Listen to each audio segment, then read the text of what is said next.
নাথুৰাম গডছেক ফলো কৰে আপোনালোকে বা সাপোৰ্ট কৰে বহুত সংঘই নাথুৰাম গডছেক সাপোৰ্ট কৰা নাই যদি মহাত্মা গান্ধীক নামাৰিলে তাত মহাত্মা গান্ধী ইমান বিখ্যাত হ'ব নোৱাৰিলে এজন মহাপুৰুষ দেশৰ কাৰণে কাম কৰিছে কিন্তু ফাদাৰ অফ দ্য নেশ্যন নহয় তেতিয়াও হ'ব নোৱাৰে নাথুৰাম গডছেক যদি আমি ফ্ৰেম কৰো তেতিয়া হিন্দু ৰাষ্ট্ৰটো হয়ে নতুনকে ঘোষণা কৰাৰ দৰকাৰ নাই সংঘৰ কাম বেলেগ বিজেপিৰ কাম বেলেগ সকলোৰে কাম বেলেগ বেলেগ সংঘই বিজেপিৰ হৈ কেতিয়াও কাম কৰা নাই নেতাগিৰি কৰিলে তেওঁৰ ভোট নাপায় অহংকাৰ হৈছে নেকি কাবাৰ ভাবি হৈছে মোহনজী স্পষ্টকে কৈছে মই আগতে এটা পোষ্ট দিওঁতে হুলস্থুল লাগিল বেছি দিন থাকিলে বিশেষকৈ ভাৰতবৰ্ষৰ নিচিনা ডেমক্ৰেচি ভাৰতৰ গোটেই আজি যিবিলাক দেশত ইটালী বাদ দিলে গোটেই দেশবিলাকৰ তথ্য বস্তু কোনো আহ্বাৰ জিতিব নোৱাৰিব আমেৰিকাৰ পৰা আৰম্ভ কৰি য'ত য'ত ডেমক্ৰেচি আৰু স্বাভাৱিকতে একোটা MP MLA সুবিধা ধেমালি নেকি চব চৰকাৰী চাকৰ নাকৰ পৰা অহংকাৰটো হ'বই মই কওঁ ভগৱানে ভালেই কৰিছে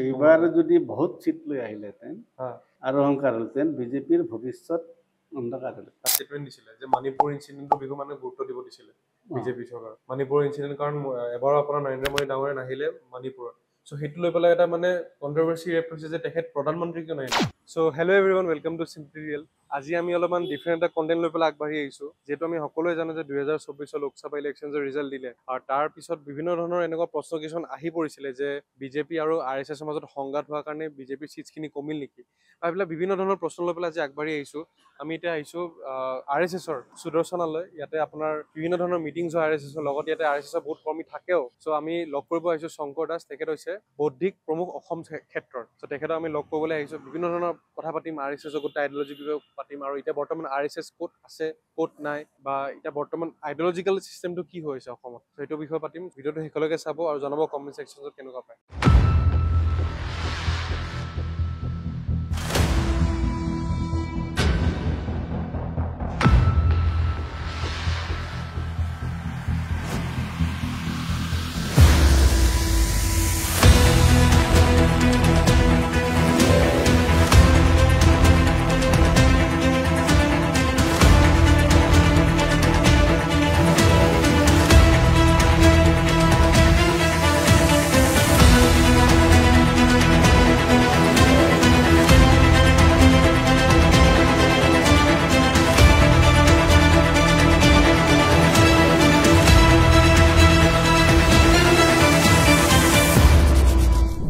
hello' everyone welcome to simply real আজি আমাৰ এপিছড অলপমান বেলেগ হ'ব কাৰণ আমি আগতেও বহুতটা পলিটিকেল চিৰিজ কৰিছিলোঁ তাত আমি বিভিন্ন ধৰণৰ পলিটিচিয়ানজৰ আমি এটা ডে ইন লাইফ দেখাবলৈ চেষ্টা কৰিছিলোঁ আজিৰ এপিছড অলপমান ডিফাৰেণ্ট হ'ব কাৰণ যিহেতু টাইটেলৰ পৰা চাগে আপোনালোকে গমেই পাইছে চ' তেখেতৰ লগত আজি আমি এটা অলপমান কথা পাতিম তেখেতৰ অলপ কিছুমান বস্তু জানিম কাৰণ RSS হৈছে এনেকুৱা এটা অৰ্গেনাইজেশ্যন যোনটো কাৰণে বিজেপি মানে বহুত বেছি হেল্প পায় লগতে RSSৰ যোনখিনি কৰ্মীসকল আছে দে আৰ ভেৰি হাম্বল চ' আজি মই আপোনালোকক সেইটো এপিছড অলপমান দেখাব বিচাৰিছোঁ কাৰণ আফটাৰ লোকসভা ইলেকশ্যন মানে RSSৰ বিষয়ে কথা ওলাই পৰিছে যে ৱেৰ ইজ RSS বা বিভিন্ন ধৰণৰ প্ৰশ্ন চ' আজি সেই গোটেই কথাখিনি আমি আজি পাতিম এপিছডত চ' ভিডিঅ'টো শেষলৈকে চাব আৰু জনাব কমেণ্ট ছেকশ্যনত আপোনালোকে কেনেকুৱা পায় চ' দাদা আপোনাৰ প্ৰথমতে মই সুধিব বিচাৰিছোঁ যে ধৰক RSS আপুনি কিমান বছৰৰ পৰা কৰিছে 6-7 বছৰৰ পৰা সংঘত আছো দেউতা সংঘ চালক আছে আমি সংঘলৈ শাখালৈ যোৱাৰ বহু আগৰ পৰা সম্পৰ্কও আছিল ৰাম সিং ঠাকুৰ বুলি আহিছিল তেখেতৰ খুব আমাৰ তাত প্ৰৱাহ হৈছিল মানে ভ্ৰমণ হৈছিল তো সেইকাৰণে যিবিলাক নেতৃস্থান এইবিলাক আছিলে এই নেতৃস্থানতো দেউতাও আছিল গতিকে স্বাভাৱিকতেই সংঘৰ এইটো এটা ব্যৱস্থা মই কাম কৰিম আৰু আনক উপদেশ দিম তোমালোকে কৰা এইটোতো নহ'ব কিন্তু দেউতা সংঘ চালকৰ ল'ৰা যদি সংঘলৈ নাযায় আমাৰ গোটেইবিলাক সংঘ ৰাষ্ট্ৰ সেৱিকা সমিতি মানে আপোনাক সৰুৰ পৰাই গ্ৰুমিং কৰা গৈছে যে আপোনালোকে মানে RSSত থাকিব লাগিব সৰুৰ পৰা ক্লাছ 8 মানৰ পৰা বিভিন্ন ভ্ৰমণ কাহিনী পঢ়িছোঁ মোৰ মনত আছে প্ৰফুল্ল দত্ত গোস্বামীৰ পৃথিৱীৰ চৌপাশে এপাক প্ৰথম পঢ়িছোঁ অৰ্থাৎ আমি 8-9ত পঢ়োঁতে বাহিৰা কিতাপ পঢ়াটো এটা দোষ আছিল দেউতাই আনি দিছিল আমাক তৈয়াৰ কৰাৰ পিছত দেউতাৰ মুখ্য হাত আছে একচুৱেলি আৰু বিশেষকৈ 75ত যেতিয়া ইমাৰ্জেঞ্চি হ'ল দেউতাও পলাই থাকিল দেউতাও জেলত থাকিল 75ত আপোনাৰ দেউতা জেলত আছিল দেউতা জেলত আছিল আৰু মই সেই সময়ত আমি খণ্ড বুলি কওঁ খণ্ড মানে ব্লকৰ তলত পঞ্চায়ত আমি মণ্ডল বুলি কওঁ মই মণ্ডল শাৰীৰিক প্ৰমুখ আছিলোঁ ক্লাছ 8ত আমি পলাবলগীয়া হোৱা নাই আমি সৰু আছিলোঁ কাৰণে তাৰপিছত যেতিয়া চৰকাৰ আহিল তেতিয়াতো আৰু টিভি নাই ৰেডিঅ' গতিকে ৰেডিঅ'টো মোৰ কাণত দিজাই দেউতাই তালিকা বনাই দিছে কাৰণ তেতিয়া ৰেডিঅ'টো খবৰ আৰু 2-3 দিন লাগে শেষৰ ৰিজাল্ট ওলাওঁতে তো জনতা পাৰ্টি কিমান পাব কংগ্ৰেছে কিমান পাব কোন সমষ্টি মোক ভাগ কৰি দিছে তো মোৰ সেইটোৱে কাম আবেলি আৰু স্কুলত যোৱা সময়খিনি বাদ বাকী মোৰ সেই নোট লোৱা কাম আৰু এতিয়া আপোনাৰ মোদী গভৰ্ণমেণ্ট আহিলে 2014 পৰা তেতিয়াৰ পৰা এতিয়া ডিফাৰেন্সটো কি পালে আপোনাৰ RSS মডাৰ্ণ বুলি নহয় কথাটো একচুৱেলি ভাৰতীয় আমি যাক হিন্দু সংস্কৃতি বুলি কওঁ মানে চিৰপুৰাতন নিত্য নতুন কাৰণ আমাক যিটো ভাৰতীয় সংস্কৃতিক আউটডেটেড বুলি কোৱা হয় এইটো আচলতে সম্পূৰ্ণ বিজ্ঞান আধাৰিত তো সেইকাৰণে সংঘৰ যি সিদ্ধান্ত তো এইটো মডাৰ্ণ বুলি কথা নাই আমাৰ কথা হ'ল যুগানুকূল পৰিৱৰ্তন কৰি সময়ৰ লগত খাপ খাই আগবাঢ়িব লাগে তো সেইকাৰণে চেপাৰেট এনেই সংঘৰ 1925 যেনেকুৱা আছিল তেনেকুৱা হিন্দু ৰাষ্ট্ৰ আমাৰ একদম সিদ্ধান্ত এইখন ৰাষ্ট্ৰ হিন্দু ৰাষ্ট্ৰ এইখন বৰ্তমান হিন্দু ৰাষ্ট্ৰ আপোনাৰ দেখিছেনে মানে ইন দ্য ফিউচাৰ যে হ'ব পাৰিব বুলি হিন্দু ৰাষ্ট্ৰটো হয়ে নতুনকৈ ঘোষণা কৰাৰ দৰকাৰ নাই এই অশোক চক্ৰটোত কি লিখা থাকে সত্যমেৱ জয়তে ক'ৰ পৰা আহিছে সুপ্ৰিম কোৰ্টৰ হেৰিৰ পিছফালে লিখা আছে ইয়াতো সুপ্ৰিম কোৰ্টৰ মত হ'ল যত ধৰ্ম ততো যায় ক'ৰ পৰা আহিছে সংস্কৃতৰ পৰা আহিছে অফক'ৰ্চ সংস্কৃতটো ক'ৰ মহাভাৰতৰ পৰা আহিছে কিন্তু ধৰক দাদা এটা কথা আপোনাক সুধো মই ধৰক এতিয়া ক'লে আপুনি হিন্দু ৰাষ্ট্ৰৰ কথা হিন্দু ৰাষ্ট্ৰ বুলি ক'লে এতিয়া বিভিন্ন ধৰণৰ আমাৰ আমি জানো যে ইণ্ডিয়া আমাৰ সেকুলাৰ কাণ্ট্ৰি হয় আমাৰ সংবিধানত লিখা আছে চ' তেতিয়া কি হয় যেতিয়া আমি হিন্দু ৰাষ্ট্ৰ বুলি কওঁ তেতিয়াহ'লে বাকী যোনবিলাক কমিউনিটিখিনি আছে বা বাকী যোনবিলাক ৰিলিজন আছে দে ফিল ইনচিকিউৰ কাৰণ যদি হিন্দু ৰাষ্ট্ৰ বুলি ডিক্লেয়াৰ কৰি দিয়া যায় তে ইহঁতে কেনেকৈ থাকিব কাৰণ সেইটো প্ৰশ্ন এতিয়া আহি পৰে কাৰণ বিভিন্ন ধৰণৰ কমিউনিটি মই অকল এটা পাৰ্টিকুলাৰ মাইনৰিটি কমিউনিটি নকওঁ বা বিভিন্ন ধৰণৰ কমিউনিটি আছে যদি মানে সেইটোলৈ ইনচিকিউৰ ফিল কৰে যে হিন্দু ৰাষ্ট্ৰ হ'লে তাহাঁতে কেনেকৈ থাকিব গতিকে সেইটোৰ ওপৰত কি ক'ব বিচাৰিব এইটো এটা বহুত দীঘলীয়া বিষয় যিটো আমি নতুনকৈ লৈছোঁ নেৰেটিভ এইটো তৈয়াৰ কৰা হৈছে হিন্দু মানে কি একদম এটা বাক্যত ক'ব লাগিলে হিন্দু মানে হ'ল কেৱল মোৰ ৰাস্তাই শুদ্ধ এইটো হ'ল অহিন্দু চিন্তন আৰু সকলৰ ৰাস্তা শুদ্ধ এইটো হ'ল হিন্দু চিন্তন আল্লাহক মানিলেও মুক্তি পাব পাৰে হিন্দুৱে মানে যীশুখ্ৰীষ্টক মানিলেও মুক্তি পাব পাৰে হিন্দুৱে মানে আমাৰ ইয়াত বিভিন্ন পন্থ আছে কৰোঁ মাজতো ক্লেছ নাই সাময়িকভাৱে ক'ৰবাত আমাৰ ইয়াতে ফেচবুকত লিখা লিখি চলে পূজা কৰা পূজা নকৰা এইটো অন্য কথা কিন্তু কাজিয়া কৰি মানুহ মৰা নাই কাৰণ আমাৰ একম সৎ বিপ্ৰহ বহুধা বদন্তি মানে মূল সত্য এটাই মুক্তি পাব লাগে গতিকে মুক্তি পোৱাৰ ৰাস্তা বিভিন্ন মই গুৱাহাটীলৈ আহিব লাগে মোৰ ঘৰ বামুণী তো মই পশ্চিমলৈ আহিব লাগিব পূবলৈ আহিব লাগিব নগাঁৱৰ মানুহ পশ্চিমলৈ আহিব লাগিব শ্বিলঙৰ মানুহ উত্তৰলৈ যাব লাগিব টংলাৰ মানুহ দক্ষিণলৈ আহিব লাগিব মই যদি ঠিক কৰোঁ পূবলৈ গ'লেহে গুৱাহাটী পাব এই নগাঁও টংলা শ্বিলঙৰ মানুহে কেতিয়াও নাপাব মই বাছেৰে আহিব পাৰোঁ আগতে চাইকেলেৰে আহিছোঁ ইমাৰ্জেঞ্চিৰ সময় ইমাৰ্জেঞ্চি নহয় এই এবাৰ বাৰিষাৰ সময় বাইক লৈ আহিব পাৰোঁ বাছত আহিব পাৰোঁ খোজকাঢ়ি আহিব পাৰোঁ ৰাস্তা বিভিন্ন আমাৰ লক্ষ্য কি গুৱাহাটী শ্বিলঙৰ মানুহ উত্তৰ গ'লে গুৱাহাটী পাব কিন্তু একম সৎ মুক্তি সকলোৰে কাম্য ভাৰতবৰ্ষৰ সমাজৰ অন্তিম লক্ষ্য হ'ল মুক্তি সেইকাৰণে ভগৱানক সেইটোৱে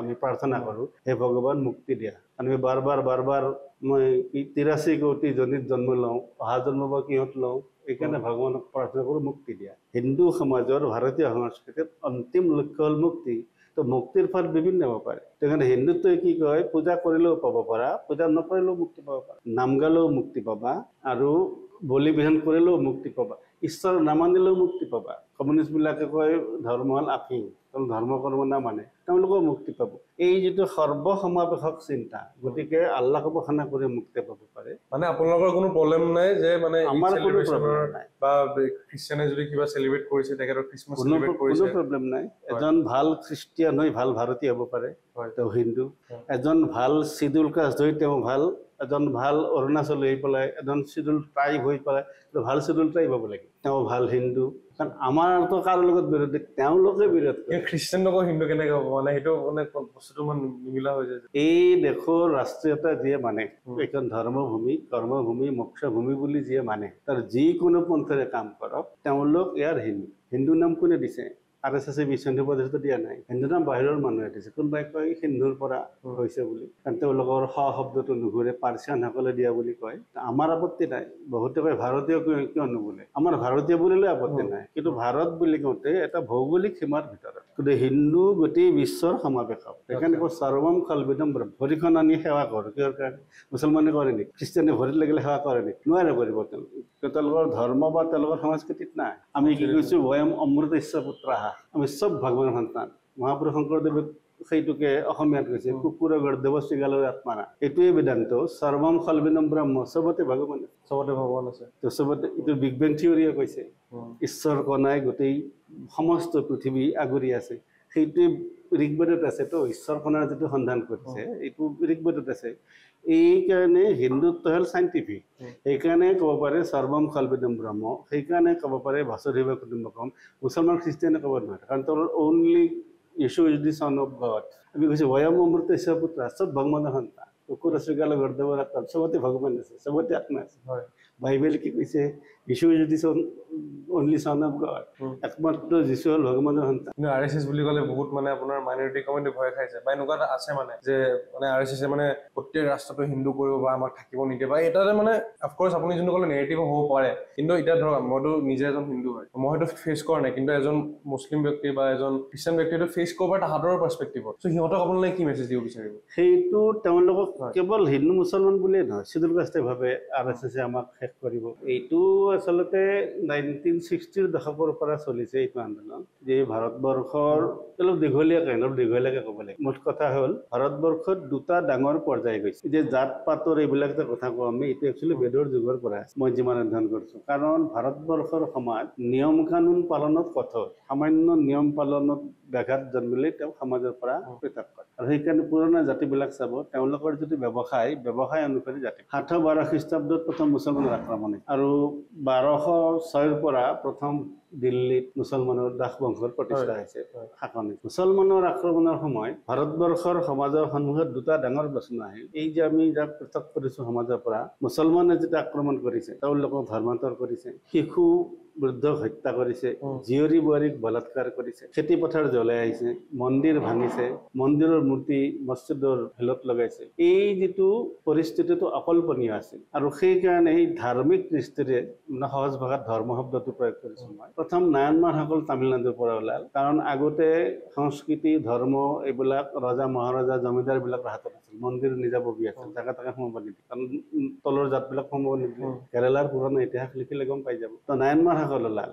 আলৱাৰসকল ওলাল যে ভগৱানক উপাসনা কৰাৰ সকলোৰে অধিকাৰ আছে কেৱল নাম ল'লেই হ'ব ভক্তি আন্দোলন তাৰ পৰা আৰম্ভ হৈছে 8ম 9ম শতিকাৰ পৰা 16 শতিকালৈ শংকৰদেৱে বাহিৰত গৈ সেইটোৱে শিকিছে সেইকাৰণে ইয়াৰ ভক্তি আন্দোলন আৰম্ভ কৰিছে যে নাম গালেই হ'ব ব্ৰিটিছ আহি দেখিছে যে ভাৰতবৰ্ষ এনেকুৱা এখন দেশ সকলো আক্ৰমণ কৰিছে তথাপি ভাৰত হৈ আছে ইয়াৰ মূল কাৰণ কি আমি যদি বিশ্ব ইতিহাস চাওঁ তেতিয়া পৃথিৱীৰ এটা আক্ৰমণত যিবিলাক দেশ ধ্বংস হৈ গৈছে ইৰাণ ইৰাক আজি এগুলো পাৰ্চী আছিল ইৰাক হৈছে আজিকালি এই গোটেই বেল্টটো হেৰিলৈ একদম মংগোলিয়া লৈ পেলাই সব দেশবিলাক এটা আক্ৰমণত ধ্বংস হৈ গৈছে ৰজা কেন্দ্ৰিক কেৱল শাসন কেন্দ্ৰিক যি সমাজ আছিল যি দেশ আছিল সেইবিলাক ধ্বংস হৈছে আমাৰ ভাৰতবৰ্ষত শাসন কেন্দ্ৰিক নাছিল আধ্যাত্মতা কেন্দ্ৰিক আছিল সেইকাৰণে ৰজাই কিবা গোলমাল কৰিলে পুৰোহিতে কয় আহি পেলাই ধৰ্মদণ্ড অস্তি ৰাজ্যাভিষেক যেতিয়া হয় যেতিয়া প্ৰণাম কৰে তেতিয়া গুৰুৱে কয় সৰ্বদণ্ড অস্তি গতিকে তুমি সকলো দণ্ডৰ অধিকাৰসমূহ দণ্ড দিব তাৰপিছত তেওঁ উঠি পেলাই হেৰি দিয়ে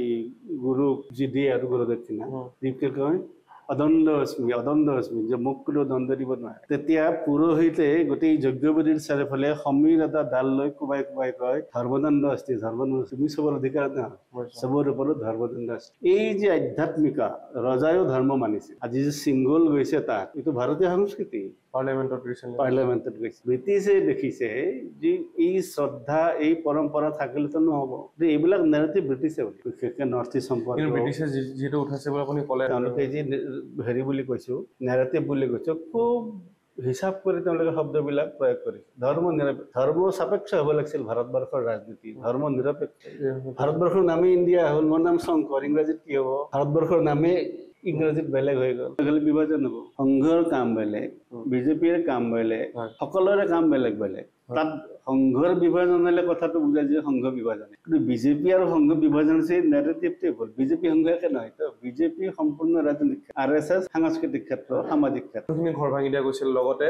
কাষ্টৰ ডিভাইড হৈছিলে কাষ্ট বেচিছ এতিয়া আমি হিন্দুখিনি কথা কৈছোঁ হিন্দুত মানে তাতে কাষ্ট বেছ পলিটিক্স কৰিছে সেই কাষ্ট বেছ পলিটিক্সৰ কাৰণে ডিভাইড এণ্ড ৰুল হৈছে বুলি এনেকৈ কোৱা গৈছে সেইটো ওপৰত কি ক'ব বিচাৰিব কাৰণ UP জেগা এটাত যদি বিজেপি ইমান কম চিট পাইছে মানে এটা কোড আছিলে যে if you win UP you win the country but এবাৰ কি হ'ল মানে সেই বস্তু এই কাষ্ট চিষ্টেম গোটেই ভাৰতবৰ্ষৰ সমস্যা অসমত নাই নেকি নহ'লে কোচে কোচ, ৰাভাই ৰাভা, কাৰ্বিয়ে কাৰ্বি, বড়োৱে বড়ো কিয় বিচাৰে। আজিকালি নতুনকৈ আপাৰ আছামত বেলেগ বেলেগ কমিউনিটি ওলাইছে, মৰাণ মটক কিবা কিবি কিয় ওলাইছে। এই ছিষ্টেমটো হিন্দুক বিভাজন কৰিব পাৰে। এই কৈছে নহয়, এক ৰাষ্ট্ৰ নহয় ভাৰত, এক সমাজ নহয়, আৰু ভাৰত মাল্টিনেশ্যনেল ষ্টেট। আৰু আমাৰ অসমীয়াৰ বহুত ডাঙৰ লেখকে লিখিছে, অসমীয়া এটা জাতি, ভাৰতীয় এটা জাতি, বঙালী এটা জাতি, নেশ্যন চববিলাক। গতিকে এইবিলাক খুব কৈছোঁ নহয় প্লেনিং কৰি ব্ৰিটিছৰ জালত ভৰি দিয়া যিসকল মেকলে পদ্ধতিৰ শিক্ষাৰ শিক্ষিত যিবিলাক মেকলে পুত্ৰ, তেওঁলোকে অনা এইবিলাক। সেইকাৰণে কাষ্ট ছিষ্টেম আৰু তাত ভয়ংকৰ। তাত নহয় গোটেই ভাৰতবৰ্ষতে, আমাৰ ইয়াত বহুত কম। তথাপি স্বামী বিবেকানন্দই এনেই কোৱা নাই যে কেৰলখনতো পাগলৰ দেশ, চিডুল কাষ্টৰ মানুহে, তলৰ শ্ৰেণীৰ মানুহে ডিঙিত ঘণ্টা লগাই যাব লাগিছিল। কাৰণ ব্ৰাহ্মণে যদি দেখে সি গা ধুব লাগিব দেখিলে। গতিকে টিলিঙা বজাই যাব লাগিব যে মই আহিছোঁ, তহঁত ঘৰৰ পৰা নলবি। এই স্থিতি আছিল বিবেকানন্দ 1919 শতিকাৰ শেষৰ দশকত, 1902 তেওঁ ঢুকাইছে এই স্থিতি। গতিকে জাত পাতৰ ব্যৱস্থাটোৰ এইটো এটা নেৰেটিভ। হিন্দু এক নহয়, আৰ্য দ্ৰাবিড়, আৰ্য অনাৰ্য, বিভিন্ন জাত, পাহাৰ ভৈয়াম, এই গোটেইবিলাক ব্ৰিটিছৰ নেৰেটিভ। তো সেইকাৰণে জাত পাতৰ সমস্যা তাত আছে। এতিয়া বিজেপিৰ কাম কি, যিবিলাক বিজেপিৰ ভোটাৰ তেওঁলোকক বুথলৈ অনা কাম বিজেপিৰ সংঘৰ কাম নহয়। তো বিজেপি আনিব পৰা নাই। আৰু তাত আলোচনা কৰিছে বিভিন্ন, এই যে কৰিডৰ কৰোঁতে ভাবিছে কিবা কিবি। কৰিডৰ এইটোতো চৰকাৰে জনোৱা নাই। কৰিডৰ ভাঙোতে কি হৈছে, চব মন্দিৰ ওলাইছে, মাটি মুছলমানো চবক বিস্থাপিত কৰিছে, বুঢ়া সময় দিছে। এইবিলাক একোটা সৰু কাৰণ। মুখ্য কাৰণ বিজেপিৰ ভোটাৰ নাই, সেইকাৰণে হেৰি কম হৈছে, পাৰ্চেণ্টেজ ভোটিং পাৰ্চেণ্টেজ কম হৈছে। মই তাৰ বিশ্লেষণ মই কৰা কঠিন হ'ব, কাৰণ মই ৰাজনীতিত নাই। আপুনি বাহিৰৰ পৰা দেখিছে যে এইটো এটা সৰু চাইডে ভুল হৈছে, এইটো একদম মুখ্য কথা। কাৰণ আমি সংগঠন কৰা মানুহ, গম পাইছোঁ, সেইটো আমি বুজি পাইছোঁ। বুথত একোখন তেওঁলোকৰ 21 জনীয়া কমিটি আছে। এটা বুথত 600-700, বেছি হ'লে 1100-1200 ভোট হ'লে দুটা বুথ কৰে। 1100 ভোটৰ হিচাপ কৰিব লাগে সেই 21 জনীয়া কমিটিখনে। তাত তেওঁলোকে ইয়ুথ, মহিলা চব কৰিছে, 30-40 জন মানুহ আছে। তেওঁলোকক যদি কামত লগাব নোৱাৰে, ভোট পাব ক'ৰ পৰা? নেতাগিৰি কৰিলে তেওঁৰ ভোট নাপায়। নিশ্চিতভাৱে হৈছে, মোহনজী স্পষ্টকৈ কৈছে, ঠিক অহংকাৰ শব্দটো কোৱা নাই। আৰু মই আগতে এটা পোষ্ট দিওঁতে হুলস্থুল লাগি গৈছে। বেছিদিন থাকিলে হেৰিত, বিশেষকৈ ভাৰতবৰ্ষৰ নিচিনা ডেমক্ৰেচি, ভাৰতবৰ্ষ গোটেই পৃথিৱী আজি যিবিলাক দেশত, ইটালী বাদ দিলে গোটেই দেশবিলাকৰ তথ্য চাবছে, কোনো হাবাৰ জিতিব নোৱাৰিব। আমেৰিকাৰ পৰা আৰম্ভ কৰি য'ত য'ত ডেমক্ৰেচি আছে, এণ্টি ইনকামবেঞ্চিটো হ'বই। অহংকাৰ হ'ব, সুবিধা বিচাৰিব। আৰু কৈছে না যে ডেমক্ৰেচিত কি হয়, ডেমক্ৰেটিক হেৰিত, এই পলিটিক্সত পাৰ্টীয়ে দলৰ হৈ কাম কৰে, নিশ্চিতভাৱে কৰিব। তো কৰিলে এণ্টি ইনকামবেঞ্চি হয়। আৰু স্বাভাৱিকতে একোটা MP MLAৰ সুবিধা ধেমালি নেকি? চব চৰকাৰী চাকৰ নাকৰ পৰা অহংকাৰটো হ'বই। কিন্তু তাত একদম নিজক সংযমী কৰি ৰখা বৰ কঠিন। সেইকাৰণে বেছি জলিটো হয়েই। ক'ৰবাত এবাৰ মানে অহংকাৰ হোৱা বুলি আপুনি মানে ভাবিছে? আৰু নিশ্চিতভাৱে হৈছে। কথা বতৰা এইবিলাক নেতাবিলাকৰ দেখিলে, সেইকাৰণে অহংকাৰ পতনৰ মূল। অহংকাৰ যেতিয়া গীতাত কৈছে তো ধায়ত বুচায়ন পুঞ্জা সংঘাস্তে সুপজায়তে, যদি মোৰ ধ্যেয় বিষয় বাসনা হৈ পৰে, ধায়ত বিষয়ান পুঞ্জ সংঘাস্তে সুপজা, তাৰ লগত এটাচমেণ্ট বাঢ়ে। সংঘাত সঞ্জায়তে কামহা, তাত যদি বাধা দিয়ে তাহলে কামনা বাসনা উৎপন্ন হয়। তাত যদি বাধা দিয়ে, কামত ক্ৰোধ অভিযায়তে, খং হয়, ক্ৰোধাত ভৱতি সম্মোহ, খঙাল মানুহৰ মনত বিবেক নাইকিয়া হয়। সম্মোহাত স্মৃতি বিভ্ৰম, গতিকে স্মৃতিয়ে কাম নকৰে, স্মৃতিভ্ৰংশাত বুদ্ধি নাশো, বুদ্ধিয়ে কাম নকৰা হয়, বুদ্ধি নাশাত পনিশ্বতি। গতিকে নিশ্চিতভাৱে ৰাস্তাৰ পৰা বিচলিত হ'বই। সেইকাৰণে সেই স্থানত থকা মানুহবিলাকৰ দৰকাৰ নিজক কেনেকৈ ঠিক ৰাখিব। সেইটো নকৰিলে অহংকাৰৰ পতন, তেওঁলোকৰ বুদ্ধিয়ে কাম নকৰে। এইবিলাকতো 10 বছৰত হৈছে। মই কওঁ ভগৱানে ভালেই কৰিছে। এইবাৰ যদি বহুত চিট লৈ আহিলেহেঁতেন আৰু অহংকাৰ হ'লহেঁতেন, বিজেপিৰ ভৱিষ্যত অন্ধকাৰ হ'ল। আমি কাৰো সহায় নিবিচাৰোঁ। এই বিল্ডিং চৰকাৰে বনোৱা নাই, কাৰ্যকৰ্তাই পইচা দিছে বিজেপিৰ যিবিলাক কাৰ্যকৰ্তা আছে তেওঁলোকে দিছে চৰকাৰৰ কোনো সহায়ত আৰ্থিক সাহায্য দাদা আপোনাক মই এটা কথা কৈছো চৰকাৰৰ চৰকাৰ যদি নহয় ইমান ডাঙৰ ডাঙৰ লিডাৰ লাইক নৰেন্দ্ৰ মোদী হওক বা নীতিন গাডকাৰী হওক বা ওম বিৰলা স্পীকাৰ হিচাপে ৰিচেণ্টলি স্পীকাৰ হ'লে তেখেতে চব RSS কৰা বা অমিত শ্বাহ হওক চ' গতিকে সেইটো ওপৰত কি ক'ব বিচাৰিব কাৰণ সিহঁতে হৈছে RSSৰ লিডাৰ হৈ পেলাই তাহাঁতে পলিটিক্সলৈ জইন কৰিলে চ' সেইটোৰ ওপৰত কি ক'ব বিচাৰিব ধৰক আপুনিও পিছলৈ কৰিব পাৰে পলিটিক্স ভাৰতবৰ্ষৰ সৰ্বাংগীন বিকাশ এইটো হ'ল সংঘৰ লক্ষ্য 1925 চনতে লক্ষ্য ঠিক কৰে যদি সৰ্বাংগীন বিকাশ হ'ব লাগে এই সকলো অংগৰ ভিতৰত ৰাজনীতি এটা অংগ তাতো সূচিত আহিব লাগে এইকাৰণে যাৰ যি ধৰণৰ ৰুচি সেই ধৰণৰ ৰুচি অনুসৰি সংঘৰ স্বয়ংসেৱকে কাম কৰে কাৰোবাৰ ধাৰ্মিক দৃষ্টিৰে তেওঁৰ ৰুচিটো বিশ্বনী পঢ়াত যায় কাৰোবাৰ আৰ্থিক দৃষ্টিৰে ৰুচি কাৰোবাৰ উদ্যোগিক দৃষ্টিৰে ৰুচি গতিকে তেওঁ লঘু উদ্যোগ ভাৰতীত যাব কাৰোবাৰ ট্ৰাইবেলৰ মাজত কাম কৰাৰ ইচ্ছা তেওঁ কল্যাণ আশ্ৰম কৰিব এনেকুৱা 46টা অখিল ভাৰতীয় সংগঠন আছে তাৰ ভিতৰত বিজেপি গতিকে যাৰ ৰুচি ৰাজনীতি তেওঁলোক ৰাজনীতিত যাব ৰাজনীতিত গৈ সংঘত্ব মানে RSS তাত টিকাব লাগিব সেইকাৰণে আমাৰ কাৰণে এতিয়া যিবিলাক সংঘৰ স্বয়ংসেৱক বেলেগ ক্ষেত্ৰত যায় সকলো ABVP স্বতন্ত্ৰ অনুষ্ঠান কিন্তু ABVPৰ প্ৰচাৰকৰ পৰা যোৱা সংঘৰ পৰা যোৱা ঠিক তেনেকৈ গোটেইবিলাকত প্ৰচাৰক সংঘ 46টা সংগঠন তেওঁলোকে সেই ঠাইত সংঘই কণ্ট্ৰল নকৰে বাকী মানুহে যেনেকৈ ভাবে যে RSS কণ্ট্ৰল কৰে তেওঁলোকৰ সংবিধান বেলেগ তেওঁলোকৰ কাম বেলেগ তেওঁলোকৰ ক্ষেত্ৰ বেলেগ পদ্ধতি বেলেগ তেওঁলোকৰ কমিটি আছে পুৰুষ মহিলা চবে কৰে সংঘ কেৱল পুৰুষৰ কাৰণে আৰু সংঘত এনেও সকলো আহিব নোৱাৰে সংঘত বুঢ়া মানুহ নাই সংঘত শিশু নাই সংঘত ফিজিকেল হেণ্ডিকেপ নাই সংঘত মুছলমান নাই সংঘত মহিলা নাই মুছলমান কিয় নাই মানে নাহেতো আমাৰতো বিৰোধ নাই বহুত কম মই হেৰিত থাকোঁতে এটা পাঠান এটা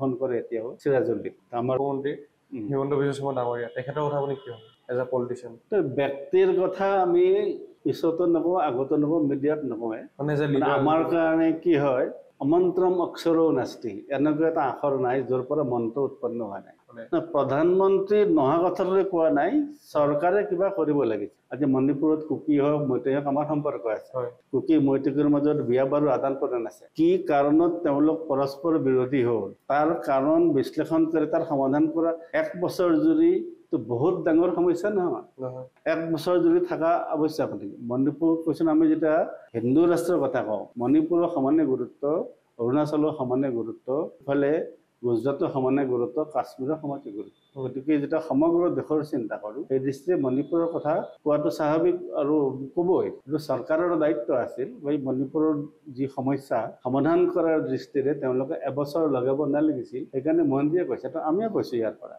কিবা কৰা কাৰণ মৈতেই আৰু কুকিৰ মাজত বিয়া বাৰু আদান প্ৰদান আছে আলহীৰ নিজৰ আত্মীয়ৰ ঘৰত যাব পৰা নাই এতিয়া তাৰ কাৰণটো বিচাৰি উলিয়াইতো কাম কৰিব লাগিছিল সেইটোৱে মানে তাতে ডিভাইডে হৈছে মানে কমিউনিটি ডিভাইডে হৈছে মানে সেম গোজ এতিয়া আমাৰ ইণ্ডিয়া কয় যে সেকুলাৰ কাণ্ট্ৰি এতিয়া আমি মানে কৈ দিওঁ যে আমাক হিন্দু ৰাষ্ট্ৰ লাগে বা সেইটো ষ্টেটমেণ্ট এনেকুৱা ওলোৱা গৈছে আৰু সেইটো লৈ আপোনাৰ মই সুধিছোঁ আপুনি সেইটো উত্তৰ দিলে বাৰু কোনো কথা নাই আৰু এটা কথা মানে এতিয়া যিটো মই আপোনাৰ HBSৰ কথা সুধিলোঁ মানে আমাৰ অসম মুখ্যমন্ত্ৰী ছেকেণ্ড গগৈৰ কথা আপুনি কি ভাবে লাইক এজ এ লিডাৰ নাই আমাৰ কাৰণে অযোগ্য পুৰুষ নাস্তি আমাৰ কাৰণে চব ঠিক ব্যক্তিগত মতামত আমাৰ সংঘৰ কোনো মানুহে নিদিয়ে কোন ভাল কোন বেয়া আমাৰ টটেল তেওঁৰ যিটো ভাল গুণ কামত লগাব কাইলৈ গৌৰৱ যদি সংঘ শাখাত আহে আমাৰতো বিৰোধ নাই বদৰুদ্দিনৰ যদি সংঘ শাখাত আছে আমাৰ মুঠেও বিৰোধ নাই মই কৈছোঁ গগৈৰ পৰা ষ্টেটমেণ্ট দিছিল যে RSS গোটেই মানে দেশখন খাব বিচাৰি আছে তেওঁলোকে বিৰোধ কৰে আমি বিৰোধ নকৰোঁ নহয় RSS ৰাহুল গান্ধী বিৰোধ কৰে আমি বিৰোধ নকৰোঁ তেওঁলোকৰ বিৰোধৰ পৰা আমাৰ লোকচান নোহোৱাকৈ আমি তেওঁলোকৰ সম্পৰ্ক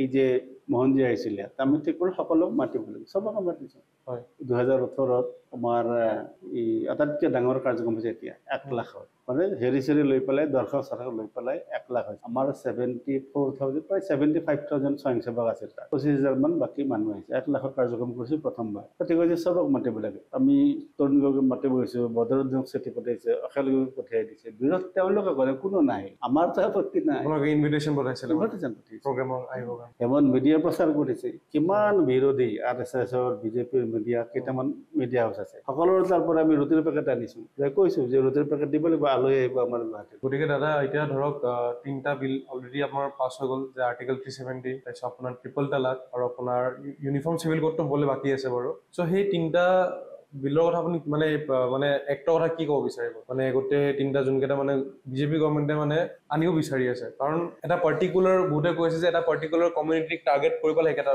বিল আনি আছে বা সেইকেইটা এক পাছ কৰিছে সংঘৰ আৰম্ভণি 2007 আমাৰ প্ৰস্তাৱ আছে এটা হ'ল জনসংখ্যা সন্তুলন হ'ব লাগে তাৰপিছত এই কাশ্মীৰক তিনিটা ভাগত ভাগ কৰিব লাগে এটা দুটা কৰিছে লাডাখ বেলেগ অঞ্চল জম্মু ভেলী বেলেগ কাশ্মীৰ ভেলী বেলেগ এইবিলাক সংঘৰ অখিল ভাৰতীয় বৈঠকত প্ৰস্তাৱ লোৱা বিষয় ধাৰা 370 ৰাম মন্দিৰত প্ৰত্যক্ষ সংঘই আন্দোলন কৰিছে দ্বিতীয়বাৰ প্ৰথম 75ত আন্দোলন কৰিছে গণতন্ত্ৰ ৰক্ষাৰ কাৰণে ইমাৰ্জেঞ্চিৰ সময়ত দ্বিতীয়বাৰ আন্দোলন কৰিছে ৰাম মন্দিৰৰ কাৰণে বোলে সংঘৰ কৰিছো তো বিজেপিৰ আহিছো যেতিয়া তেওঁলোকে ক্ষমতাত গৈছে তেওঁলোকে কৰিছে আমাৰ আচৰিত হ'বলগীয়া একো নাই এইবিলাকে দেশৰ অখণ্ডতাত সহায় কৰিব 3 তালাক সংঘৰ ইছ্যু নাছিল 3 তালাক মহিলাৰ উত্থানৰ কাৰণে 3 তালাক নাইকিয়া হোৱাটো প্ৰয়োজন সেইকাৰণে এই যে হিজাব টিজাব বুলি বিষয়বিলাক এইবিলাকত সংঘ নোসোমায় কিন্তু অন্যত যদি হিজাব অন্যত যদি 3 তালাক এইবিলাকৰ নিয়ম বেলেগ আছে ইয়াত পৃথক কিয় হ'ব লাগে গতিকে ইউনিফৰ্ম চিভিল কোড এইটো সংঘৰ কৰিছো বিজেপি নতুন কাম একো কৰা নাই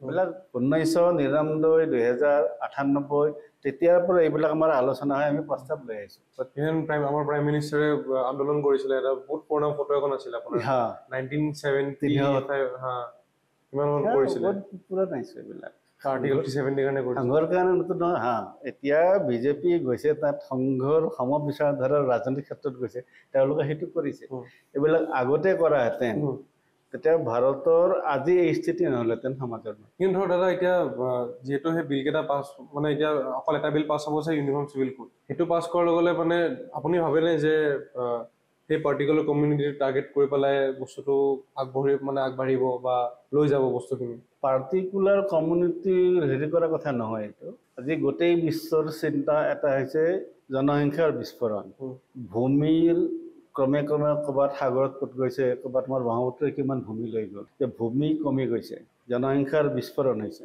এতিয়া ভূমিয়ে কম হ'ব জনসংখ্যাৰ বিস্ফোৰণ খাদ্য সংকটটো হ'বই স্বাভাৱিক গতিকে আৰু 1945 চনৰ নিচিনা নহওঁ তো সেই দৃষ্টিৰে গোটেই বিশ্বই চিন্তা কৰিছে গতিকে আমিও চিন্তা কৰাটো উচিত সেইকাৰণে জনসংখ্যা নিয়ন্ত্ৰণ ইউনিফৰ্ম চিভিল কোড হ'লে ভাৰতবৰ্ষৰ সংবিধানৰ বিভিন্ন বিষয়টো আছে সংবিধান 1999 যেতিয়া অটলজীয়ে কৈছিল সংবিধানটো পুনৰীক্ষণ হ'ব লাগে সম্ভৱ প্ৰথম বিৰোধ অসমৰ পৰাই গৈছে অসমৰ পেপাৰৰ পৰা আম্বেদকাৰে লিখা 317 জন মূল কমিটিখন সভাপতি সম্পাদক বাদ দি 317 জন মেম্বাৰ আছিল অকল আম্বেদকাৰে বনোৱা নাই আৰু তেওঁ হ'ব পৰা ভৱিষ্যতে হ'ব পৰা যিবিলাক সংবিধানৰ দুৰ্ব্যৱহাৰ সেই সকলোবিলাক তেতিয়াইতো ৱাৰ্ণিং দিছিল তেওঁ থাকোঁতে যেতিয়া সংবিধান সলনি কৰিলে তেতিয়া এই আম্বেদকাৰে কৈছে যে মোৰ যদি ক্ষমতা থাকিলেহেঁতেন মই এই সংবিধান জ্বলাই দিলোহেঁতেন সংবিধান আমি দুৰুপয়োগ কৰিবৰ কাৰণে আমি তৈয়াৰ কৰা নাছিল গতিকে সংবিধানৰ যিবিলাক বাহিৰৰ সংবিধানৰ পৰা লৈ পেলাই যিবিলাক আমাৰ প্ৰতিকূল ভাৰতবৰ্ষৰ মানে কোন IPC CRPC আমাৰ সন্মুখত মাৰ্ডাৰ এটা হ'লে আমি কোৰ্টত ক'লে নহ'ব থানাই ক'ব লাগিব কিয় 1872 পুলিচ এভিডেন্স কেতিয়াও চলি আছে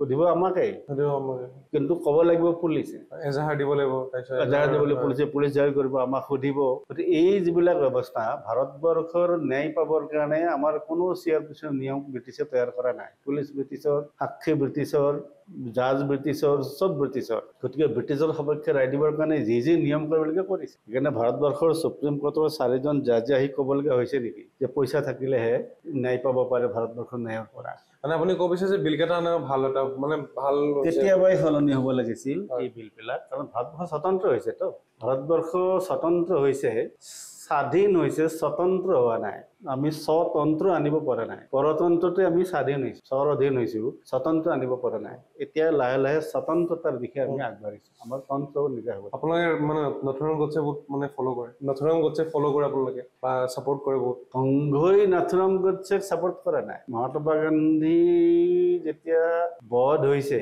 সম্ভৱ প্ৰথম মেছেজ গুৰুজীৰ গৈছে MS গোলৱালকাৰৰ মহাত্মা গান্ধীক যেতিয়া ভংগীকৰণৰ দিল্লীত চবে মাৰিব আহিছিল কাৰণ বিভাজনৰ পিছত হিন্দু বিলাকৰ প্ৰতি ইমান অত্যাচাৰ কৰিছে গান্ধীয়ে মছজিদত আছিল মছজিদৰ পৰা উলিয়াই দিছে ঠাণ্ডাত তেওঁ তাত প্ৰাৰ্থনা কৰিব গৈছে ভংগী কলনী বুলি কয় তাত আছিল সেই মানুহবিলাকে মাৰিব আহিছিল ৰাতি লাঠি লৈ পেলাই কোনে ৰখিছে সংঘৰ স্বয়ংসেৱকে ৰাখিছে মহাত্মা গান্ধীৰ বিৰোধ নাই মহাত্মা গান্ধীৰ সিদ্ধান্তৰ বিৰোধ আছিল আৰু সেইকাৰণে মহাত্মা গান্ধী বধ সংঘই সমৰ্থন কৰিছে এইটো ঠিক নাথুৰাম গডছে সংঘৰ শাখাত গৈছে সেইকাৰণে ৰাষ্ট্ৰীয় স্বয়ংসেৱক সংঘই মাৰিছে বুলি জৱাহৰলাল নেহৰুৱে সংঘ বেন কৰিলে 48ত আৰু সংঘ শেষ কৰিব বুলি ষ্টেটমেণ্ট দিলে ভাৰতবৰ্ষৰ 1 ইঞ্চি ভূমিতো ৰাষ্ট্ৰীয় স্বয়ংসেৱক সংঘৰ গেৰুৱা পতাকা উৰাব নিদিয়ে।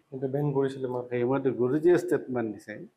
জৱাহৰলাল নেহৰুৱে মাকৰ বিয়াত যৌতুকত অহা দেশ নহয় এইখন, প্ৰত্যেক ইঞ্চিত ভাৰতবৰ্ষত গেৰুৱা পতাকা উৰিব। কাৰণ সেই সময়ত বহুতবাৰ চেষ্টা কৰিছিল গান্ধী হত্যাৰ পিছত, যেতিয়া এই চৰ্দাৰ বল্লভভাই পেটেল, মহাত্মা গান্ধীও ইভিন কৈছে ডাক্তৰজী যে যি কাম মই কৰিব খুজিছো অস্পৃশ্যতা বৰ্জন, সেই কামটো আপুনি কৰি আছে। বাৰধাৰাতে বৰ্গত গৈছে, এতিয়া আপুনি কংগ্ৰেছত আহি নকৰে কিয়? সেইটো বহুত দীঘলীয়া কথা পতাইছে। কংগ্ৰেছত গ'লে মই এইটো ক'ব নোৱাৰিম, কাৰণ আমাৰ স্বয়ংসেৱক কংগ্ৰেছৰ স্বয়ংসেৱকৰ পাৰ্থক্য আছে। ৰাজনৈতিক ক্ষেত্ৰত স্বয়ংসেৱক মানে এই কাৰ্পেট পাৰা, চকী পাৰা, আমাৰ সেইটো নহয়। সেইটো মানে ভাবে মানে সেইকাৰণে কংগ্ৰেছত স্বয়ংসেৱক, আমাৰ স্বয়ংসেৱক কাম কৰিব নোৱাৰিব, আমি স্বতন্ত্ৰভাৱে চলাম। নাথুৰাম গডছে শাখাত গৈছিল, তাৰ কাৰণে সংঘই মাৰিছে হ'ব নোৱাৰে। গুৱাহাটী ইউনিভাৰ্চিটিৰ পৰা কিমান মাষ্টাৰ ডিগ্ৰী লৈ যোৱা, কিমানে ডকাইতি কৰিছে, কিমানে আলফাত গৈছে, সন্ত্ৰাসবাদ দিছে, তাৰ কাৰণে গুৱাহাটী ইউনিভাৰ্চিটিত আহি নেকি? সংঘত আহিছিল। সংঘৰ হিন্দুত্ব তেওঁৰ পচন্দ হোৱা নাই, হিন্দু মহাসভা কৰিলে, হিন্দু মহাসভাৰ হিন্দুত্ব পচন্দ হয়, ইমান উগ্ৰ। গতিকে গদৰ পাৰ্টি খুলিলে আৰু তেওঁ সেই দৃষ্টিৰে মইতো ভাবো যদি মহাত্মা গান্ধীক নামাৰিলে তাত মহাত্মা গান্ধী ইমান বিখ্যাত হ'ব নোৱাৰিলে। কেলে? কিন্তু মই আগতে কৈছো তাতে মহাত্মা গান্ধী জাতিৰ পিতা হ'ব নোৱাৰে, এই জাতিৰ কোনো পিতা হ'ব নোৱাৰে। কোনে জাতিৰ পিতা নাম দিলে সেইটোও নাজানো। মহাত্মা গান্ধী বহুত মহাপুৰুষৰ শৃংখলৰ ভিতৰত তেওঁ এটা। মানে আপুনি কিয় ভাবিলে যে মানে ধৰক তেখেতক নামাৰিলে তেখেতে আজি ইমান মহান নহ'লে? ইমান মহান কাম কৰা নাই মহাত্মা গান্ধীয়ে ভাৰতবৰ্ষৰ। মহাত্মা গান্ধীৰ আগৰ যিবিলাক স্বতন্ত্ৰ সেনা বা যিবিলাক বীৰ বীৰাংগনা যিবিলাকে যুঁজিছে সঁচা অৰ্থত দেশৰ কাৰণে, ইমান কাম মহাত্মা গান্ধীয়ে কৰা নাই। তেখেত আমাৰ ফাদাৰ অফ দ্য নেশ্যন হয়, আমাৰ নেশ্যনৰ ফাদাৰ তেখেত। কোনে কৈছে? এইটোও বাহিৰৰ concept. Father of German Bismarck, father of Italy Garibaldi, father of India Mahatma Gandhi বাহিৰৰ কনচেপ্ট। এই ৰাষ্ট্ৰ সৃষ্টিৰ লগে লগে হৈছে। ইয়াৰ ফাদাৰ কোন হ'ব? অথৰ্ব বেদ খুলিলে গম পাবা ৰাষ্ট্ৰ সম্পৰ্কে কি কৈছে। বেদত বাৰ বাৰ ৰাষ্ট্ৰ শব্দ ভৰি হৈছে। ইদম ৰাষ্ট্ৰায় ইদম নাম হ'ব, ৰাষ্ট্ৰমিদম, ৰাষ্ট্ৰ পুৰুষ বুলি বেদত বৰ্ণনা আছে। তাৰ আৰু পিতা কোন হ'ব? এই যে নেশ্যন কৰিছে যে ৰাষ্ট্ৰটো, সেইকাৰণে ফাদাৰ অফ নেশ্যন হৈছে। নেশ্যন আৰু ৰাষ্ট্ৰ একে নহয়। তেখেতে কেইবাটাও আন্দোলন তেখেতে লিড কৰিছিল, সত্যাগ্ৰহৰ পৰা লৈ পেলাই বিভিন্ন ধৰণৰ আন্দোলন কৰিছিলে, চিভিল ডিছঅবিডিয়েঞ্চ মুভমেণ্ট কৰিছিলে। চ' সেইটো এটা ডাঙৰ ৰ'ল প্লে কৰিছিলে নে? মহাত্মা গান্ধীক প্ৰজেক্ট কৰাইছে। মহাত্মা গান্ধী কেতিয়াও পৰ্ণকুটিৰত নাই, তেওঁ সদায় পেলেচত আছে। সেই সময়ৰ কুৱেশ্যন মই টেলিগ্ৰাফ, তাৰপিছত ইণ্ডিয়ান এক্সপ্ৰেছ। আপুনি ক'ব বিচাৰে যে হিষ্ট্ৰীত ভুলকে লিখা আছে, সেইটো ক'ব বিচাৰে? তেওঁক প্ৰজেক্ট কৰিছে ব্ৰিটিছে, তেখেতকে প্ৰজেক্ট কৰিছে ব্ৰিটিছে। বাৰ্ধা এতিয়াও গ'লে দেখা পাব তাত যিজন হেৰি থাকে, কি কয় গাইড, গতিকে ইয়াত মহাত্মা গান্ধী খোজ কৰিছিল। মই বোলো তেতিয়াই মহাত্মা গান্ধী চেণ্ট্ৰেলিজম খোজ কৰিছিল, ব্ৰিটিছে কৰে। এইটো তেওঁৰ টেলিফোন, তেতিয়া কেৱল টেলিফোনত কথা পাতিছে, কৈছে ব্ৰিটিছে দিছে। মানে ব্ৰিটিছে নিজে ফ্ৰেম কৰা বুলি আপুনি কৈছে? এটা বহুত ডাঙৰ ষ্টেটমেণ্ট দিলে। য'তে ত'তে যায় চব ব্ৰিটিছে ব্যৱস্থা কৰি দিয়ে। থাৰ্ড ক্লাছত যায় মানে কি যায়, তেওঁৰ সেই PA কি নামটো পাহৰিলোঁ, তেওঁ কৈছে তো মহাত্মা গান্ধী কৈছে your simplicity is very expensive. Simplicity is expensive. Third ক্লাছত ডাবাটো ফাৰ্ষ্ট ক্লাছ কৰিব লাগিব। এটা ডাবাত সেই ক'লা ছাগলী, ঘাঁহ, মানুহ ৰখা মানুহ নিব লাগিব। কি দৰকাৰ? এই যে মহাত্মা গান্ধীৰ লোকটো, আঁঠুৰ মূৰত চৰিয়া পাগুৰি, তো প্ৰথম যেতিয়া দ্বিতীয়বাৰ আহিছে আফ্ৰিকাৰ পৰা ইংলেণ্ড হৈ, তেওঁৰ গুৰু আছিল গোপাল কৃষ্ণ গোখলে। তেওঁ কৈছে যে গুজৰাটী খেতিয়কৰ লোক ল'ব লাগিব তুমি, কাৰণ আঁঠুৰ মূৰত চৰি আৰু পাগুৰি দি ট্ৰেইনৰ পৰা নামি। লিখি আছো মই ইণ্ডেক্স আৰ্টিকুলত। এইবিলাক চব প্ৰমাণ বিভিন্ন কিতাপত। মই ইণ্ডেক্স আৰ্টিকুল, মই আৰ্টিকুল লিখোঁতে মই ইণ্ডেক্স আৰ্টিকুলত লিখি আছো। কিন্তু ধৰক এটা বহুত ডাঙৰ মানে ষ্টেটমেণ্ট দিলে আপুনি, কাৰণ বহুত আমি সৰুৰ পৰাই পঢ়ি আহিছোতো বস্তুখিনি। আমি যে সেইটো নেৰেটিভ, সদায় সত্য কথা ক'বা। তাৰ ফটো থাকে মহাত্মা গান্ধী। মহাত্মা গান্ধী কৈছে নেকি সত্যম বদ ধৰ্মম চৰ, তত্যৰ উপনিষদত কৈছে, ঋগ্বেদে কৈছে সত্যম ধনম। আপুনি ইনডাইৰেক্টলি ক'ব বিচাৰিছে তেখেত ফাদাৰ অফ দ্য নেশ্যন হ'ব নালাগিছিল? নহয়, আমি নামানো। তেওঁ এজন মহাপুৰুষ, দেশৰ কাৰণে কাম কৰিছে, কিন্তু ফাদাৰ অফ দ্য নেশ্যন নহয়। তেতিয়াও হ'ব নোৱাৰে। নাথুৰাম গডছেক যদি আমি ফ্ৰেম কৰোঁ তেতিয়া মই বুজা নাই। নাথুৰাম গডছেক এতিয়া আপুনি কি হিচাপে ভাবিব? কাৰণ তেখেতো এজন সংগী আছিল, তেওঁ উগ্ৰ হিন্দু আছিল। হিন্দু উগ্ৰ হ'ব নোৱাৰে, হিন্দুত্বত উগ্ৰতা নাই। যদি কৈছে সৰ্বে ভৱন্তু সুখিনঃ সৰ্বে সন্তু নিৰাময়া সৰ্বে ভদ্ৰাণি পশ্যন্তু, তো হিন্দু উগ্ৰ কেনেকৈ হ'ব? যদি কৈ বসুধৈৱ কুটুম্বকম, তো হিন্দু উগ্ৰ কেনেকৈ হ'ব? চব যদি মোৰ কুটুম্ব। সেইকাৰণে বহুতবাৰ মোহনজীৰ ষ্টেটমেণ্ট আহিলে RSSৰ হিন্দুত্ববিলাক বাকীবিলাকৰ পচন্দ নহয়, সেইটো হিন্দুত্ব। সৰ্বম খলবেদম ব্ৰহ্ম ক'ৰ পৰা আহিছে? বেদান্তৰ পৰা আহিছে। কুকুৰ চিগালো গৰ্ধৱৰ।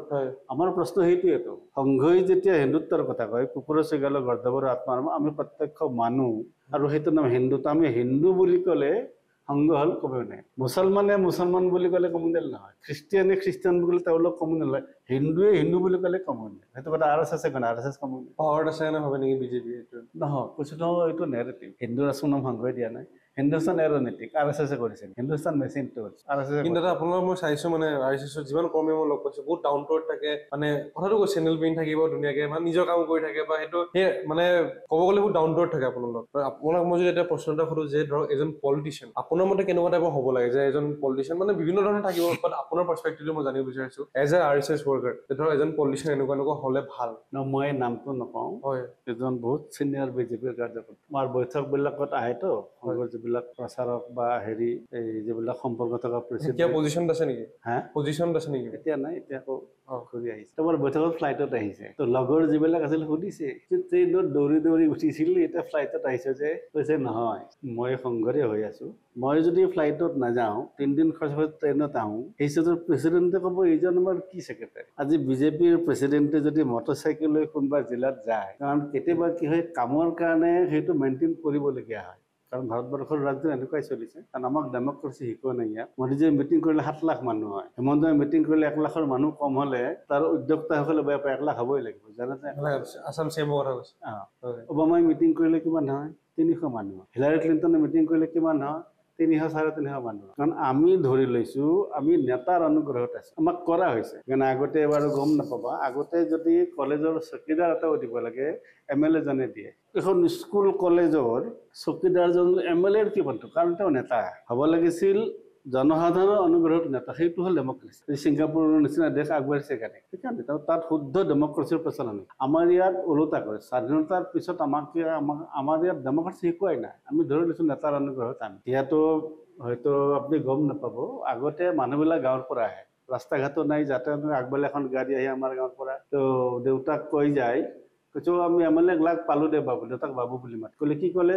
কৈছে নহয়, তেওঁ ভিতৰত আছিল, আমি বহি ৰখি থাকিলো, আমাৰ লগত চাহ তাহ খাই তেওঁ আমাক মাত দি পেলাই গ'ল। মানে চাহ খাই মাত দি গ'ল, তাতে ছেটিছফাই। মানে দিনটো ৰখি MLAৰ কোৱাৰ্টাৰত আহি পেলাই গাঁৱৰ পৰা আমাৰ 4-5 জন মানুহ আহি দিনটো খৰচ কৰি MLA বহি একেলগে চাহ খালে কামছে। সেইকাৰণে আজি ৰাজনীতিটো সলনি হৈছে, কাৰণ আমাক তেনেকৈ আমাৰ MLA আমাক যদি দেখা দিয়ে নমস্কাৰটো যে দিছে। মানে আপোনাৰ মতে কি লাগে? লাইক এজন ওলোটা হ'ব লাগে, নেতাই ভাবিব লাগে এওঁলোকৰ অনুগ্ৰহত মই, তেতিয়াতো কাম কৰিব। সেইকাৰণে কিছুমান দেশত ৰিকলিং চিষ্টেম। এইটো আপুনি ভাবে নেকি লাইক অসমত কমিছে বা ইণ্ডিয়াত অলপমান কমি গৈছে এইটো, যে উল্টাটো নাভাবে? এতিয়া কমিছে, বহুত কমিছে। নহ'লে আজিকালি কোৱাৰ্টাৰত কোনো নাথাকে, ইয়াত চব ক্ষেত্ৰত থাকে। আগতে নিজৰ ক্ষেত্ৰত কোনো যায়, চব ইয়াত লগ পাব আহিব লাগে। এইটোতো হৈছে। আজি চিধা চিধি গালিব পাৰে, সামান্য চেনেল গৈ গালি দিব পাৰে, আগতে নোৱাৰিছিল। বহুত অপেন আছে। আপোনাৰ এনে সুদৰ্শনত বিজেপিৰ নেতাবিলাক আহে নে আপোনাৰ? এনেইতো নেতা নাহে কাম নাথাকিলে। বিজেপিৰ নেতা মানে যিবিলাক স্বয়ংসেৱক ইফালে গ'লে কেতিয়াবা সোমায়, তেওঁলোকৰ ইমান কাম আজি দেখো আজিকালি সময় মাতিলেও আহিব নোৱাৰে। মই 3-4 জনক মোৰ অসুখৰ সময়ত মাতিলে সময়ে নাপালে কামত ব্যস্ত আছে, এনেই নাহে। কেতিয়াবা কিবা কাম থাকিলে আহে, কাম থাকিলে আমাৰ মাতে, মোৰ কাম থাকিলে ময়ে মাতো। এনেই নেতা বুলি যাক কয় আৰু, বিজেপিৰ দায়িত্ব আছে বা MLA আছে, সময় পালে তেখেত এনেই নাহে। এনে আমি নাথাকোঁ, এইটো এনে আহে কি কৰিম? আমাৰতো ট্ৰেনজিট কেম্প, 8 জন মানুহ থাকোঁ, তাৰপৰা এভাৰেজ কোনোবা 1 বা 2 থাকে, বাকী চব প্ৰবাসতে থাকে। কেতিয়াবা যদি মিটিং চিটিং হ'লে এতিয়া বৰ্গ গ'ল পূৰ্ণকালীনত। কিন্তু দাদা এতিয়া লাষ্ট মানে আপোনাৰ লাষ্ট ফালে যিটো আমি আহিছোঁ, আৰু আমাৰ কাৰ্যালয়টো এবাৰ আমি দেখাম আমাৰ ভিউৱাৰ্ছক এনেকুৱা কি হয়। আৰু লাষ্ট কুৱেশ্যন এইটোৱে হ'ল যে এতিয়া ধৰক আমি বহুত দেখিবলৈ পাইছোঁ যে পলিটিকেল স্পীচেছবিলাকত মানে এনেকৈ অপেনলি মানে এতিয়া কোৱা গৈ আছে, আৰু আপোনাৰ এনি নেশ্যনেল লিডাৰ হওক বা আমাৰ অসমৰ লিডাৰ যে হওক, কৈছে যে এতিয়া এছাম লোকে এবাৰ ভোট দিয়া নাছিলে, মানে এটা পাৰ্টিকুলাৰ কমিউনিটি মানুহে এবাৰ বিজেপিক ভোট দিয়া নাছিল। মানে আপুনি যদি আপাৰ আছামত চাই বা মানে কিছুমান সমষ্টিত আৰু চ' সেইটোৰ ওপৰত কি ক'ব বিচাৰে আপোনাৰ মতে, যে অকল এছাম লোকে দিয়া নাই মানে ভোট বিজেপিক, জেদ ভাৱ কৰি দিয়া নাই বা জাতিটো লৈ পেলাই দিয়া নাই? যিবিলাকে ভোট দিয়া নাই বুলি কৈছে তেওঁলোকে আগতে কিমান ভোট দিছিল, সেইটো এটা কথা। মোৰ কথা হ'ল বিজেপিৰ ভোটাৰে ভোট হয়তো কম দিছে, এনেকুৱা হ'ব পাৰে। আৰু তাৰোপৰি অসমত হৈছে কি বিজেপি বনাম অন্য চব হৈছে, সেইটো এটা বিজেপিৰ কাৰণে চেলেঞ্জ হৈছে। কাৰণ মই যিটো ভাবিছোঁ, আগতে যদি ভোট এতিয়া ধুবুৰীৰ নিচিনা ঠাইত, নগাঁৱৰ নিচিনা ঠাইত তাত AIDFৰ কেণ্ডিডেট থাকে, কংগ্ৰেছৰ কেণ্ডিডেট থাকে, আগতে ভোট ভাগ হয়, বিশেষকৈ মুছলিম ভোট ভাগ হয়। এবাৰ ভাগ হোৱা নাই, তাৰপিছত কংগ্ৰেছৰ ভোট থাকে, তাৰপিছত বিজেপি বাদ দি আৰু অন্য দল বিজেপি AGP বাদ দি আৰু অন্য যিবিলাক জাতীয়তাবাদী আৰু কিবা দল আছে নহয় আজিকালি, তেওঁলোকৰ ভোট ইউনাইট হৈছে। তো সেইকাৰণে বিজেপিৰ কাৰণে চেলেঞ্জ হৈছে। কোনোবা এছাম পাৰ্টিকুলাৰে দিছে নে নাই, তেওঁলোকে আগতে দিছিল নে নাই, তাৰ হিচাপটো আমাৰ হাতত নাইতো, বিজেপিয়ে জানিব। গতিকে সেইটো মই নাভাবোঁ এছাম মানুহে কেৱল ভোট দিয়া নাই কাৰণে, মই সেইটো নাভাবোঁ। মই ভাবোঁ বিজেপিৰ মানুহেই বিজেপিক ভোট দিয়া নাই, সেইকাৰণে আমাৰ ইয়াততো পাৰ্চেণ্টেজ কমা নাই একচুৱেলি, বাহিৰত পাৰ্চেণ্টেজো কমিছে, কাৰণ বিজেপিৰ মানুহে ভোট দিয়া নাই। আৰু হয়তো বিজেপিৰ কাৰ্যকৰ্তা একদম তললৈ যাব পৰা নাই আৰু ভাবিছে এটা যে হৈ যাব 2004 ফিল গুড হৈছিল, 2004 ফিল গুড হৈছিল, চব কৰিছে। মানে 6 মাহমান আগতে ইলেকশ্যন পাতিলে, হাৰিলে। প্ৰথম 13 দিন 13 মাহ তাৰপিছত 5 বছৰ অদৰ্জীয় চৰকাৰ, 4.5 বছৰতে অলপ কম ইফালে আগতীয়াকৈ ইলেকশ্যন পাতিলে, ফিল গুড। অহংকাৰ হৈছিল নহয়, ভাল কামৰ হাতত confidence, over confidence. Over confidence বহুতে কয় যে অহংকাৰ বুলি কয়, যে অভাৰ কনফিডেন্স মানে আমিতো জিকিমে। অভাৰ কনফিডেন্স এক প্ৰকাৰ হেৰিত সেইটো তাতে টাৰ্ণ হৈ যায়। অহংকাৰৰ পৰা অভাৰ কনফিডেন্স মানে তেওঁলোকে কাম নকৰা হয়, হ'বই যেতিয়া আমিনো কিয় কৰিম, এতিয়া বাকী দৃষ্টিত কাম কিয় কৰিব নেতা হৈছে, গতিকে দুইটা এটা আনটোৰ পৰ্যায় আৰু নেতা হৈছে কাম কিয় কৰিব। মই ভাবিছোঁ ভোটটো পামেই, মই আৰু কিয় কষ্ট কৰিম, সেইটো এটা মাইনাছ পইণ্ট। অভাৰ কনফিডেন্স আৰু অহংকাৰটো এটা আনটোৰ পৰ্যায়। কেৱল অহংকাৰ হৈছে এনেকুৱাও নহয়, কাৰণ বিজেপিৰ যিমান কাম কৰে মানুহবিলাকে সংঘতকৈ বেছি তেওঁলোকৰ দায়িত্বত কাম কৰে। যিবিলাকে কাম কৰা নাইতো কৰাই নাই বাৰু, কিন্তু যিবিলাকে কৰে প্ৰামাণিকতা, সেইকাৰণেতো জিতিছে, সেইকাৰণে এইবিলাক ভোট পাই পেলাই জিতিছে। কিছুমানেতো কাম কৰিছে, কিছুমানে কৰা নাই, কিছুমানে হয়তো অহংকাৰত বা অভাৰ। আপোনালোকে বিচাৰেনে যে RSSৰ পৰা আৰু মানে বিজেপিলৈ যাওক, মানে পাৰ্টিলৈ যাওক, RSSৰ কৰ্মীবিলাক আৰু বিজেপিলৈ যোগদান কৰক, বিচাৰেনে আপোনালোকে? নহয় নহয়, RSSৰ কৰ্মীয়ে বিজেপিত যোগদান কৰিব নোৱাৰে। কৰিছোঁ নহয়, সেইকাৰণে RSSে বিজেপিত নিদিয়ে। তেওঁ নিজাববীয়াকৈ যদি যায়, মই সংঘত আছিলোঁ, দায়িত্বত মই বিজেপিত, আমাৰ আপত্তি একো নাই, তেওঁক সংঘই দিয়া নাই। প্ৰশ্ন সেইটোৱেতো, সংঘই কাকো নিদিয়ে, সংঘই অৰ্গেনাইজিং ছেক্ৰেটাৰী দিয়ে। অসমত কনিদা আছিল আগতে, ৰাজুজি হৈছে, বাকী সংঘই কাকো নিদিয়ে। মানুহবিলাক কাৰণে সংঘই কৰিছে, আমাক কৈ দিয়ক বিজেপিয়ে, আমি দিবৰ কাৰণে কোনো নহয়তো, সংঘই কাকো নিদিয়ে। তেনেকৈ কোৱা যায় যে বহুত মানে পোষ্টবিলাক বা এনেকৈ RSS বিজেপিত কিয় যাব, বুজা নাই? RSS থাকিব। মানুহে কয় RSSৰ পৰা যদি তেওঁ যদি স্বয়ংসেৱক দায়িত্ব লৈছিল, এতিয়া বিজেপিৰ, তেওঁ RSSৰ নহয়, তেওঁ তাত বিজেপি, তাত RSSৰ মানুহ বিজেপিত গৈ RSS কিয় কৰিব? RSS কৰিলে তেওঁ ফেইল হ'ব। RSSৰ যদি কোনোবা আছিল বিজেপিৰ ভিতৰত, বিজেপি কৰিবলৈ, তাত RSS কৰিলে নাছিল। বিজেপিৰ মানুহ যদি সংঘত আহি কয় মই RSS কৰিম, তেওঁ RSS কৰিব নোৱাৰে। RSS কৰিলেতো বিজেপিৰ RSS হ'ব, তেতিয়াই কৰিব পাৰিব। এই চব ভুল ধাৰণাবিলাক, এই সংঘৰ মানুহ সংঘৰ আছিল, এতিয়া বিজেপি, এতিয়া বিজেপিৰ কাম কৰিব লাগিব, বিজেপিৰ নিয়ম কানুন, বিজেপিৰ চব তাত RSS কৰিলে নহ'ব, তাতে ফেইল হ'ব। ভিডিঅ'টো শেষলৈকে চাইছে আৰু ছাবস্ক্ৰাইব কৰিব নাপাহৰিব আমাৰ চেনেলটো। দ্বিতীয়তে কমেণ্ট ছেকশ্যনত জনাব যে যোনখিনি কথা বিষয়ে আমি ডিছকাশ্যন কৰিলোঁ, তাৰ ওপৰত আপোনালোকৰ ভিউ পইণ্ট কি হয়, আপোনালোকৰ মতামত কি হয়, এইখিনি কমেণ্ট ছেকশ্যনত জনাব। আৰু নেক্সট ভিডিঅ'লৈ আপোনালোকক লগ পাম।